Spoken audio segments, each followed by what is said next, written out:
Hey guys, it's Carrie here from Midwife in Detroit. We have another great topic today. It's October, Breast Cancer Awareness Month. Wait a minute. Hey, up here. Oh, hey. I was just trying to show you my merch.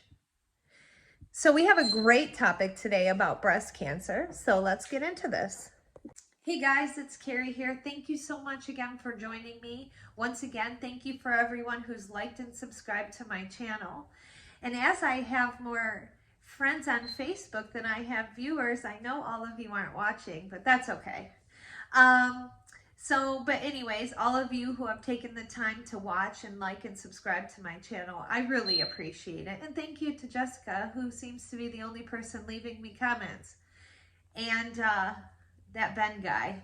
So once again, I really appreciate you coming out and taking the time to help me grow my channel. So today's topic is breast cancer. Is a really important topic. And as it is October and Breast Cancer Awareness Month, I think that we should have a little bit of discussion about our breasts. And as I showed you my merch earlier, our breasts are really important. You know, they nourish our children. We've used them to entice men. And as we get older, they tend to frame our belly button. So they really move throughout our life. A little bit about breast cancer is that it is the most common non-skin cancer worldwide. And it is the second lead cancer in women in the United States. So that's pretty big. So we need to know about how do we go about screening? What do we talk to our doctor about? Because screening guidelines are starting to change. And actually a significant portion of women actually find lumps and bumps on their own. And, you know, this causes them to go to the doctor and the doctor recommends screening.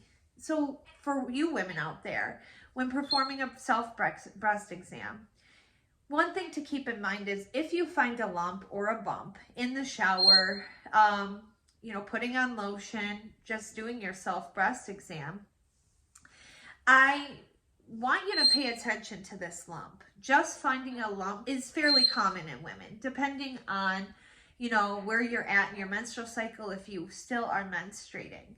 So waiting one menstrual cycle before you go and see your doctor after you find an abnormality is okay. But if it starts to change or you have any other breast changes, such as change in appearance. So when starting your breast cancer screening or your self-breast exam, I should say, always start by looking at your breasts in the mirror. Are they symmetrical? Is there any puckering of the skin or dimpling of the skin? So look at your breasts in different angles. Some of you may have to start at your knees. I'm just kidding.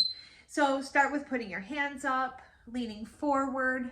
These are really important things because as our breasts, unfortunately, as we age, and as some of you may know, your breasts start to droop a little bit. So going in different positions, you may notice different skin changes. And one thing I like to recommend is that women do their breast exam in the shower, at least part of it. And when you get into the shower, obviously lather up and start. There's two different ways you can do it, a circular motion or an up and down motion. And then out of the shower, come in bed and do the same thing. One thing to really keep in mind is stay in the armpit area. Not only will you our breast tissue, actually extends up into this armpit area, but also you have lymph nodes that are really important where the breast drains. So if there's any abnormalities, those breast lymph nodes may also get large. And paying attention to the nipples. If you have any sort of abnormal breast discharge, it's always really wise and important for you to talk to your doctor about this. So your screening, and what I mean by screening is mammograms, depends on your risk factors. So if you have a pretty benign family history or negative family history, you have the right to start your breast cancer screening at 40 is typically what's recommended. Only about 1% or 1.3% of cancers actually occur before the age of 40. From 40 to 44, you can go yearly or every other year, depending on your risk factor. And I am quoting the American Cancer Society guidelines. 45 to 54 is annually. Greater than 55 to 74 is annually or every other year. And once again, these all depend on your risk factors. So what makes a woman high risk for breast cancer? Strong family history. So you have your mom, your grandmas, your aunts, and you have a strong family history of female cancers, I recommend you talk to your doctor about genetic screening for the BRCA1 and 2 gene or BRCA gene. And some women may also require some MRIs. So talk to your doctor, because your doctor, as I say in every episode, won't know what to screen you for unless you're honest. And how do we limit our chances or lower our chances of breast cancer? As with any breast cancer, or any cancer, I should say, starting off with a healthy diet, a healthy weight, and not limiting smoking and alcohol decreases your risk.